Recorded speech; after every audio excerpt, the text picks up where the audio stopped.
Okay, Ghoul Gang, let's talk about something genuinely serious today. No, seriously. No, seriously. Today we're going to talk about Amon Göth. If you know the name, then you know the bit about being serious was serious, and how serious I am about being serious right now, because I'm being serious. Amon Göth was an Austrian SS commandant and war criminal. He was essentially in charge of the Krakow-Plaszow concentration camp and was one of the many awful people called, you may have heard of them before, the Nazis. Now, the Nazis differed in severity and pure evilness, and Amon was known as one of the worst, most fearsome and most evil ones of all. He was guilty of personally ordering the imprisonment, torture and extermination of large groups of people. The 1993 classic Schindler's List focuses on Amon Göth as a person. Now, the first time I went to see that film, I swear to God, I genuinely thought that this was a romantic comedy.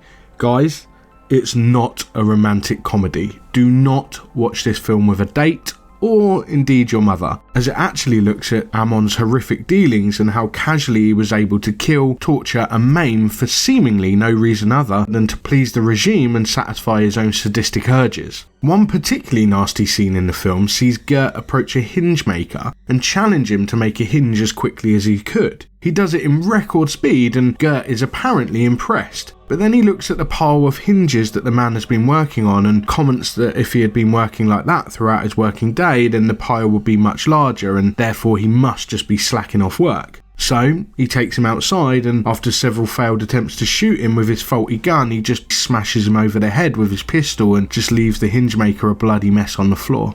It really is horrific. As is the scene where a young woman who knows about architecture and design comments that the building she's making with other prisoners will not work due to subsidence. He rewards her ingenuity by shooting her in the head in front of the rest of the workers. One of the most chilling things about it all is just how casually he does this. He genuinely sees them as subhuman and so he just doesn't care about killing them at all. It's fucking horrific. What's even worse is that, based on a bit of research, the film, if anything, went pretty easy on him. The real Göth was so much worse.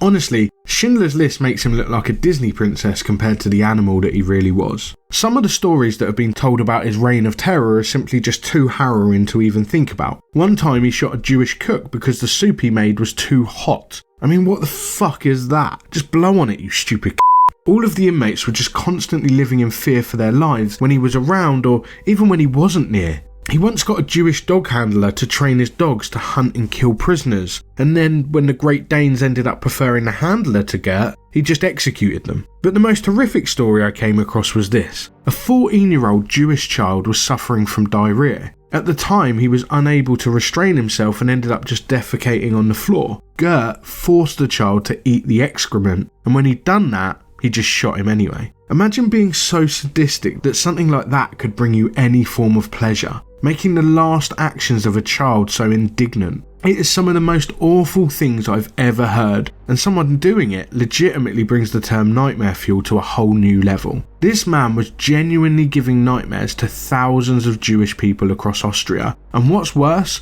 he enjoyed it. He would kill at random. He would kill entire sets of people if just one of them managed to escape, and people who did him wrong were punished by him literally decimating prisoners, killing 1 in 10 at random. He was eventually dismissed from his position in the camp because he stole Jewish property. This only because it belonged to the state under the Nazi regime. After the war, Göth was extradited to Poland, where he was tried and found guilty of membership in the Nazi party, which probably didn't take Sherlock fucking Holmes to figure out, along with ordering the imprisonment, torture and extermination of individuals and groups of people. Whatever side of the fence you sit on for capital punishment, I don't think there were many tears shed the day that he was sentenced to death. He was hanged on the 13th of September 1946, not too far from the camp he once terrorised. I mean, if this absolute, excuse my German here, squelching sack of a doesn't give you nightmares, then you must be mental. Or maybe you're a Nazi yourself, in which case throw your laptop in a bin, because we don't even want you to subscribe. But maybe tell a non-Nazi friend about our channel and they can subscribe instead.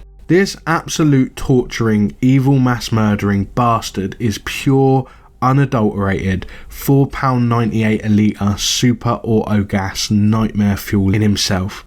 But what do you lot reckon? Well, to be fair, normally we'd ask for comments below and I'd ask you what your favourite moment is, but that seems a bit insensitive really, doesn't it? So maybe just leave, I don't know, your favourite war crime below in the comments? No, actually, fuck it, don't. Seriously, don't. Thanks for watching anyway, though, and good night and sweet nightmare-fueled dreams.